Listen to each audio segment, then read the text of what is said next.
வில்லாளன் பகுதி 12. மீண்டும் மீண்டும் பயிற்சி. ஒரு செயல் நடவடிக்கை என்பது ஒரு எண்ணத்தின் வெளிப்பாடாகும். ஒரு சிறு உடலசைவு கூட நம்மை காட்டிக் கொடுத்துவிடும். எனவே நாம் எல்லாவற்றையும் மெருகேற்ற வேண்டும். நுணுக்கமான விஷயங்கள் குறித்து சிந்திக்க வேண்டும். உத்திகள் நம்முடைய உள்ளுணர்வோடு ஐக்கியமாகின்ற விதத்தில் நாம் அவற்றை கற்றுக்கொள்ள வேண்டும். ஒரு சடங்கு போல மேற்கொள்ளப்படுகின்ற நடவடிக்கைகளுக்கும் உள்ளுணர்வுக்கும் எந்தவித தொடர்பும் கிடையாது. உள்ளுணர்வு என்பது உத்திகளை கடந்த ஒரு மனநிலையோடு தொடர்புடையது.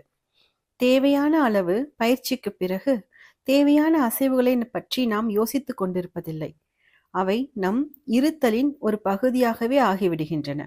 ஆனால் அது நிகழ வேண்டுமென்றால் நீ தொடர்ந்து மீண்டும் மீண்டும் பயிற்சி செய்ய வேண்டும். அதுவும் போதாதென்றால் நீ மீண்டும் கூடுதலாக பயிற்சி செய்ய வேண்டும். குதிரைகளுக்கு திறமையாக லாடம் அடிப்பவர் இரும்போடு வேலை செய்திருப்பதை நீ பார்த்திருப்பாய். பழக்கப்பட்டிராத கண்களுக்கு அவர் வெறுமனே ஒரு சுத்தியலை கொண்டு மீண்டும் மீண்டும் அடித்து கொண்டிருப்பதை போலத்தான் தோன்றும். ஆனால் வில்லின் மார்க்கத்தை அறிந்து வைத்திருப்பவர்கள் அந்த நபர் தன்னுடைய சுத்தியலை ஓங்கி அடிக்கும் ஒவ்வொரு முறையும் அந்த அடியின் தீவிரத்தில் நுண்ணிய வேறுபாடு இருப்பதை அறிவர். அவருடைய கை மீண்டும் மீண்டும் அதே அசைவையே மேற்கொள்கிறது. ஆனால் அது இரும்பை நெருங்கும் போது அதை கூடுதல் விசையுடன் தொட வேண்டுமா அல்லது குறைவான விசையுடன் தொட வேண்டுமா என்பதை அது புரிந்திருக்கிறது. மீண்டும் மீண்டும் மேற்கொள்ளப்படுகின்ற எந்த ஒரு நடவடிக்கைக்கும் இது பொருந்தும். அது வெளிப்பார்வைக்கு ஒரே மாதிரியானதாக தெரிந்தாலும் அது எப்பொழுதும் வேறுபட்டுதான் இருக்கும். ஒரு காற்றாலையை பாருங்கள். அதை ஒரே ஒரு முறை தற்செயலாக பார்ப்பவர்களுக்கு அதன் காற்றாடிகள் ஒரே வேகத்தில் சுழன்று கொண்டிருப்பதை போலவும் ஒரே மாதிரி இயங்கிக் கொண்டிருப்பது போலவும் தான் தோன்றும். ஆனால் காற்றாலைகள் குறித்து நன்றாக தெரிந்து வைத்திருப்பவர்கள் அவை காற்றினால் கட்டுப்படுத்தப்படுகின்றன என்பதையும் தேவைப்படும் பொழுது அவை தம்முடைய திசையை மாற்றிக்கொள்ளும் என்பதையும் அறிவர். லாடமடிப்பவரின் கை ஆயிரக்கணக்கான முறை சுத்தியலை கொண்டு மீண்டும் மீண்டும் அடிப்பதன் மூலம் பயிற்றுவிக்கப்படுகிறது.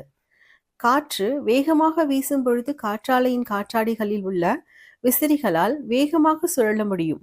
காற்றாடிகள் சீராக இயங்குவதை உறுதி செய்ய முடியும். தான் ஏகின்ற அம்புகளில் பல தன்னுடைய இலக்கை தாண்டி செல்ல ஒரு வில்லாளன் அனுமதிக்கின்றான். ஏனெனில் ஆயிரக்கணக்கான முறை மீண்டும் மீண்டும் நாணை இழுத்து அதில் அம்பு தொடுத்து எய்வதன் மூலமாகவும் தவறுகள் செய்ய பயப்படாமல் இருப்பதன் மூலமாகவும் மட்டுமே வில், நான், தோரணை மற்றும் இலக்குகளின் முக்கியத்துவத்தை தன்னால் கற்றுக்கொள்ள முடியும் என்பதை அவன் அறிந்திருக்கிறான். அவனுடைய உண்மையான நலன் விரும்பிகள் அவனை குறை கூற மாட்டார்கள். ஏனெனில் பயிற்சி அவனுக்கு கட்டாயமாக தேவை என்பதையும் அவன் தன்னுடைய உள்ளுணர்வை கச்சிதப்படுத்துவதற்கான ஒரே வழி அதுதான் என்பதையும் அவர்கள் அறிவார்கள். பிறகு ஒரு நாள் தான் செய்து கொண்டிருப்பதை பற்றி இனியும் சிந்திக்க வேண்டிய அவசியம் இல்லாத அக்கணம் மலரும். அக்கணத்திலிருந்து அந்த வில்லாளன் தன்னுடைய வில்லாகவும் தன்னுடைய அம்பாகவும் தன்னுடைய இலக்காகவும் ஆகிறான்.